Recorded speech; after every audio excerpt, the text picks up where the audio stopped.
Bonjour à chacun et à chacune d'entre vous. Aujourd'hui, samedi 30 mai, samedi de la 7e semaine du temps pascal, c'est la veille de la Pentecôte et nous marquons la fin de ce cheminement de 7 semaines que nous avons vécu ensemble pour réfléchir, méditer et célébrer la résurrection du Seigneur. Mon nom est Paul-André Durocher. Je suis l'archevêque de Gatineau et l'administrateur apostolique de Mont-Laurier. Avec vous, nous avons ensemble, nous avons lu les Actes des Apôtres et l'Évangile de Jean. Et nous arrivons à la finale de ces deux grands textes aujourd'hui. Alors, lançons-nous. Dans les Actes, nous sommes au chapitre 28. Nous lisons, la liturgie nous propose chapitre 16 à 20, versets 16 à 20 et versets 30 à 31. Il y a 2 jours, on a vu Paul à Jérusalem. Hier, on l'a vu à Césarée. Et aujourd'hui, il arrive à Rome. À notre arrivée à Rome, c'est écrit à la première personne du pluriel, un de ces passages qui vient peut-être d'un journal de bord que tenait un compagnon de Paul. Donc, à notre arrivée à Rome, Paul a reçu l'autorisation d'habiter en ville avec le soldat qui le gardait. Donc, Paul va se trouver on pourrait dire, dans une maison ordinaire, mais à vivre avec un soldat. Donc c'est un emprisonnement assez léger, mais sa liberté, elle est brimée. Il ne peut pas se déplacer comme il le veut. Il doit attendre de paraître devant l'empereur.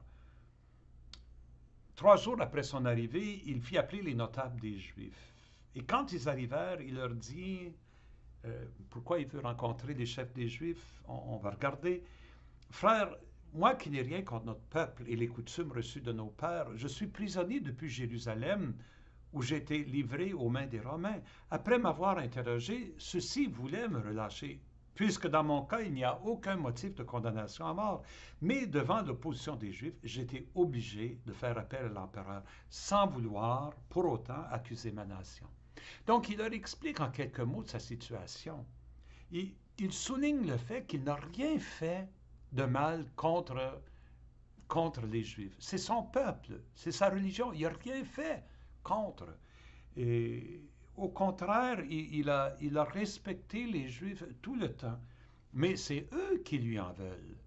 Et même si les Romains ont reconnu qu'il n'avait rien fait de mal, rien certainement qui mérite une condamnation à mort, euh, devant leur opposition des Juifs, il a fallu qu'ils fassent appel à Rome, à l'empereur. Et c'est pour ça qu'ils se retrouvent à Rome. Donc, Paul se défend d'avoir fait quelque chose à l'encontre de la religion juive. Il explique pourquoi il est rendu à Rome. Et là, il continue, c'est pour ce motif que j'ai demandé à vous voir et à vous parler. Car c'est à cause de l'espérance d'Israël que je porte ces chaînes. C'est extraordinaire. Paul est emprisonné à Rome, mais il n'arrête pas d'évangéliser. Il veut leur partager la bonne nouvelle de Jésus. Il veut leur parler de l'Évangile. Et il insiste que c'est à cause de l'espérance d'Israël. C'est enraciné dans la foi d'Israël, dans l'attente d'Israël, la bonne nouvelle de Jésus, le Christ ressuscité d'entre les morts. Je ne peux pas m'empêcher de penser, en lisant cette phrase-là, de la phrase que Paul va écrire à Timothée, dans la deuxième lettre à Timothée, au chapitre 2, verset 9. Il écrit « Souviens-toi de Jésus-Christ, ressuscité d'entre les morts, le descendant de David. Voilà mon évangile. » L'évangile de Paul se ramasse comme ça. Jésus, il est le Christ, le Messie, le descendant de David. Mais encore plus, lui qui a été crucifié, il est ressuscité d'entre les morts. Voilà sa bonne nouvelle. Et c'est ça ce qu'il proclame ici. Mais Paul continue. C'est pour lui que j'endure la souffrance, jusqu'à être enchaîné comme un malfaiteur. Mais on n'enchaîne pas la parole de Dieu. Donc, Paul peut être enchaîné. Il peut être en prison à Rome, mais on n'enchaîne pas la parole de Dieu. Et lui, il continue. Et ça va être les derniers mots des Actes des Apôtres, vont tout résumer ça comme ça. Paul demeura 2 années entières dans le logement qu'il avait loué avec son geôlier.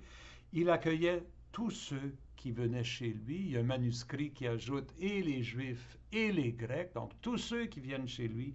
Et qu'est-ce qu'il faisait? Il annonçait le règne de Dieu, il enseignait ce qui concernait le Seigneur Jésus. Annoncer, ça c'est évangéliser. Enseigner, c'est la catéchèse. Il fait les deux. Il proclame pour la première fois le Christ ressuscité et ceux qui décident de suivre Jésus, il leur enseigne. Donc, il continue son ministère. Même en prison, il continue son ministère. Et ça se résume à quoi? Il annonce le règne de Dieu. Il enseigne le Seigneur Jésus. Et comprenons ce que ça veut dire dans le contexte de l'Empire romain. L'Empire romain, c'est l'empire militaire le plus puissant que jamais existé pendant des siècles. Et son chef, c'est l'empereur romain qui se fait donner le titre de Seigneur, Kyrios en grec. Lui, il se fait donner le titre de Seigneur. Et voici que, prisonnier à Rome, ce pauvre juif ambulant, mendiant, proclame un Seigneur crucifié qui vient annoncer le royaume de Dieu, non pas l'Empire romain, mais le royaume de Dieu.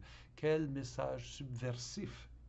Et il le fait avec une entière assurance et sans obstacle. Les derniers mots, entière assurance, la parésie, cette force, cette conviction que les apôtres ont eue. Luc, il s'est servi de cette expression-là souvent. Dans toutes les situations difficiles, ils le font avec conviction et sans obstacle. Paul, oui, connaît des obstacles, mais pas la parole.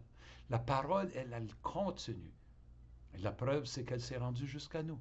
Aujourd'hui, 2000 années plus tard, l'Empire romain s'est écroulé, mais la parole de Dieu continue à circuler. On peut trouver que les actes finissent abruptement.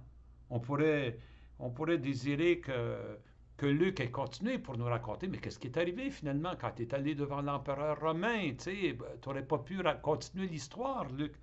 Mais Luc n'est pas en train de faire une biographie, ni de Paul, ni de Pierre. Luc est en train de nous expliquer comment l'Esprit a travaillé au début de l'Église pour lancer la mission de Jésus ressuscité qui a été repris par les apôtres. C'est ça ce qu'il veut nous enseigner. Et peut-être si le texte arrête abruptement comme ça, c'est peut-être Luc qui est en train de nous dire, mais c'est à vous, mes lecteurs, maintenant de continuer. Pierre et Paul, Barnabé, Timothée, Étienne, Philippe, eux, ils ont commencé. Maintenant, c'est à vous. Le flambeau vous est passé. La parole, elle doit continuer à être proclamée avec assurance et sans obstacle. C'est vous qui devez faire ça. Et le message de ce royaume, non pas un royaume politique, non pas un royaume militaire, mais Paul va le décrire comme un royaume de justice, de paix et de joie. C'est à nous à l'annoncer par nos paroles et par nos vies. Passons maintenant à l'évangile de Jean. Hier, nous avons vu comment l'évangile était centré sur Pierre, la rencontre de Jésus avec Pierre. Pierre qui lui confie la mission d'être le chef du troupeau, le berger du troupeau, et qui annonce à Pierre qu'il va mourir un martyr. Et là, qui finit en disant, Pierre, suis-moi. Alors, le texte continue, s'étant retourné, Pierre aperçoit, marchant à leur suite, le disciple que Jésus aimait. On ne sait pas si ce disciple-là, c'est Jean. C'est compliqué parce que l'auteur de l'Évangile n'est pas le même que l'auteur, que le disciple que Jésus aimait. Donc, l'Évangile s'appelle l'Évangile de Jean. Est-ce qu'on peut appeler le disciple que Jésus aimait Jean? C'est une grande question qui est débattue. Mais je vais dire, pour faire court, je vais dire Jean. Je vais l'appeler Jean, moi. Puis je vais parler de l'auteur de l'Évangile, qui est une autre personne. Donc, Jean, s'étant retourné, Pierre aperçoit marchant à leur suite Jean, le disciple que Jésus aimait. Et c'est lui qui, pendant le repas, s'était penché sur la poitrine de Jésus pour lui dire, Seigneur, quel est celui qui va te livrer? C'est Pierre qui lui avait demandé, demandons à Jésus qui va le livrer. C'est aussi quand ils ont couru à la tombe, Pierre et le disciple que Jésus aimait, appelons-le Jean, ils courent ensemble. Rendu à la tombe qui est vide, Pierre se penche, il voit, il se pose des questions. Jean, lui, il voit et il croit. Il est celui qui, on pourrait dire, du cœur, a une connivence avec Jésus ressuscité. Et sur le bord de la mer de Galilée, dans ce récit de l'apparition de Jésus aux apôtres en Galilée, qui reconnaît Jésus sur le bord de la plage? C'est Jean. C'est lui qui se penche puis qui dit à Pierre, c'est le Seigneur. Alors là, Jésus vient de dire à Pierre, tu sais, tu vas mourir martyr, suis-moi. Et Pierre lui dit, puis lui, qu'est-ce qui va lui arriver? Je lis les prochaines phrases. Jésus lui répond, si je veux qu'il demeure jusqu'à ce que je vienne, que t'importe? Toi, suis-moi. On peut lire ça au pied de la lettre, là. C'est pas de tes affaires. Si je veux qu'il demeure jusqu'à mon retour dans la gloire, ça ne te concerne pas. Toi, suis-moi. Mais lisons les phrases suivantes. Le bruit courut donc parmi les frères que ce disciple ne mourrait pas. Or, Jésus n'avait pas dit à Pierre qu'il ne mourrait pas, mais si je veux qu'il demeure jusqu'à ce que vienne, que t'importe. Mais si le bruit a couru parmi les frères que le disciple ne mourrait pas à cause de la phrase de Jésus, ça veut dire que les lecteurs d'Évangile n'apprennent pas ça de l'évangéliste. Hein? Ils n'apprennent pas ça en lisant. Nous l'apprenons en lisant le texte. Eux autres, ils savent déjà, ils connaissent cette phrase de Jésus.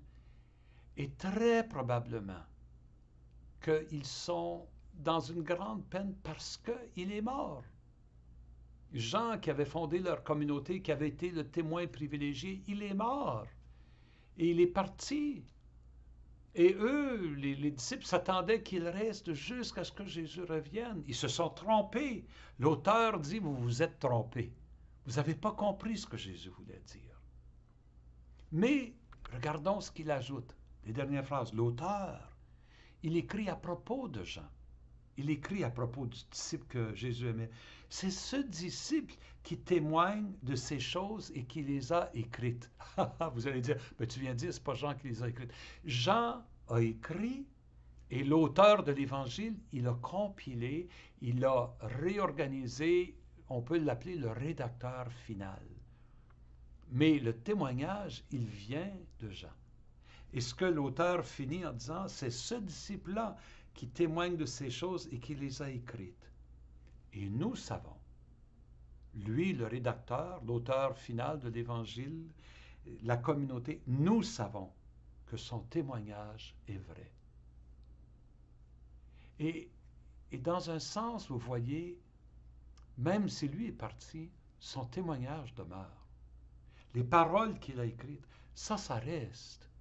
Et son témoignage va demeurer jusqu'à ce que Jésus revienne.